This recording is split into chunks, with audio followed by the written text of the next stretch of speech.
We are going to be looking at the idea of evolution by natural selection, the evidence, which is why most scientists now support this theory, and also how some new evidence collected by modern experimental techniques has changed the ideas we have about how to classify living things into groups. So natural selection is how we think evolution happens. Evolution is these changes in a population over time. Eventually, two groups of the same population may become so different from each other that they form separate species.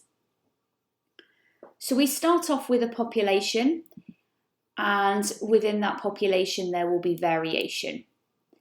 That variation is caused by mutations, changes in genes that can sometimes change the phenotype or the observed characteristics. So in this case, we have a population of mice, some of which have light fur, some of which have dark fur. In fact, the majority have light fur. But there might be some sort of change in their environment. So the ground has become darker. Or it could be that a new predator has arrived. Whatever it is, in this case, suddenly the mice with light-coloured fur are much easier for the predator to see and kill. So the ones with dark-coloured fur, which are camouflaged, have a survival advantage. They are much more likely to live long enough to reproduce and produce more babies with dark fur. So over time, and a key point for getting high marks in explanation questions is over many generations, the proportion of mice with dark fur will increase. And that happens because they pass on alleles or genes for this trait of having darker fur. And so you can talk about, because black ones, the dark-coloured fur, ones with the dark-coloured fur have a survival advantage, nature is selecting them as surviving. So we call this evolution, or this change in the population of mice over time, evolution by natural selection. Now, because that happens over many generations, it takes a very long time. But if species reproduce quickly, if they have a short life cycle and they produce lots of offspring, they can evolve very rapidly. And that's particularly clear in bacteria evolving antibiotic resistance. So this is if somebody has taken a course of antibiotics and they are feeling better, so they've stopped taking it, but actually there are still some bacteria left over in their body, and the bacteria are in an environment with that antibiotic, they have an opportunity to evolve antibiotic resistance. Because there's variation with this population, some may have a mutation that gives them antibiotic resistance. But because they're in an environment with the antibiotic, those that have the antibiotic resistance allele or gene have a survival advantage, and they are selected by nature. Over a number of generations, which happens very quickly because bacteria reproduce rapidly, we end up with a final population that all have a high resistance level to antibiotics. And so it's really important that doctors do things like only prescribing it for serious bacterial infections where the immune system can't fight it off itself, to definitely not give antibiotics if they suspect it's a viral infection, because antibiotics do not kill viruses, and also general measures like preventing the spread of these bacteria from patient to patient, so antibacterial hand washes and so on, changing gloves between patients. So that's one piece of evidence for evolution. The other comes from the fossil record. So by looking at fossils dug up over a sequence of time, we can see the changes in the population. Fossils are just the remains of animals that have been buried in mud or something so that they can't get enough oxygen to decay properly. And over time, their bones are replaced by minerals, and we get this impression of the shape of the animal's bones and teeth. Sometimes you can even see impressions of footprints or burrows that animals have dug to live in. But the key point is we can observe changes over time. The fossil record is not complete.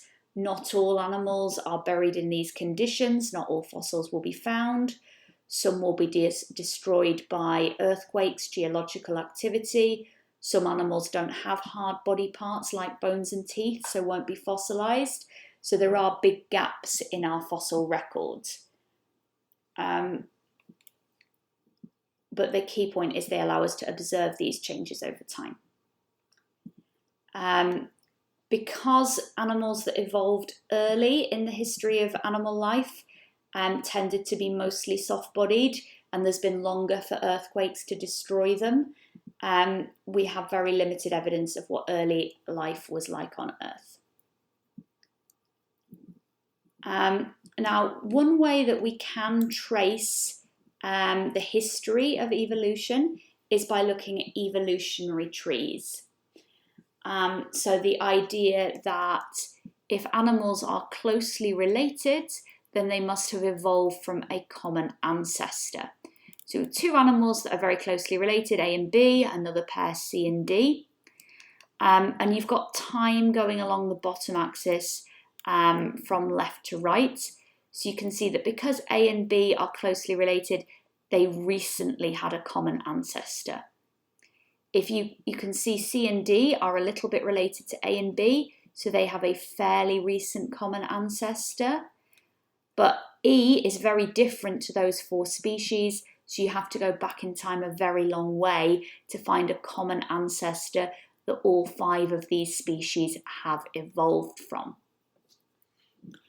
And these trees have actually changed since we've had DNA evidence, because if we just look at whether or not animals look similar, sometimes it's because they've evolved similar traits for similar purposes in different environments despite not being related at all. So DNA evidence has changed these evolutionary trees. And it's also changed our ideas about how we classify things. So there was a traditional system of classification where somebody called Carl Linnaeus developed the traditional Linnaean classification system, where animals were organised according to, and living things were organised according to observed structures and differences. She had these five kingdoms: plants, animals, fungi, and protists, and prokaryotes. We now know that prokaryotes don't have a nucleus, and all these are eukaryotes that do. So we would now put these into separate groups. But to Carl Linnaeus, these groups were equivalent, five different kingdoms. So this was before things like light microscopes allowed us to observe internal cell structures. As well as putting them into five kingdoms, Carl Linnaeus put them into other groups as well. So we've got kingdom is the top level of the Linnaean traditional classification system. And then you've got phylum, class, order, family, genus, and species. So species is, one animal, a group of animals that can't interbreed with another group of animals to produce fertile offspring. All animals of the same species have very similar genotype and phenotype. And we put them in genuses, genus groups of similar species. So there's a genus of bears, there's a genus of foxes, and so on. Genuses go in families, so foxes would go in the same family as lots of other species of dogs. And then the order is of carnivores, so animals that only eat meat. And that then goes within mammals, animals that have fur and have live young. The phylum Chordata is things with a backbone, and then the kingdom of animals.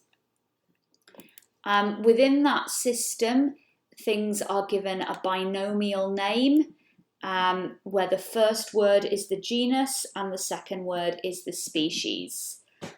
So for example, Musca domestica is the housefly. So Musca is the genus of all the different types of fly, and domestica means housefly. So the species is domestica, the second word. The genus is Musca, the first word. Now there's another level been put on top of this, which is the domain, and that's been added by somebody called Carl Woese once we had more information about the different ways that animals and plants and other living things could be classified.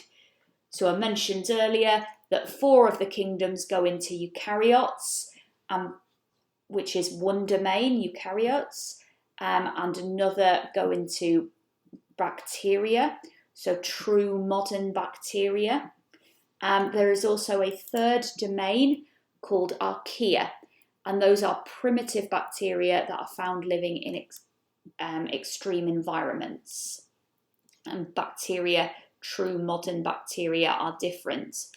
And we've been able to develop those domains since we've had better evidence about internal cell structure from both light and electron microscopes, and also DNA sequencing evidence. You can see from this updated evolutionary tree that archaea and eukaryotes are actually more closely related to each other than they are to bacteria. So primitive bacteria are more genetically related to us than they are to true or modern bacteria.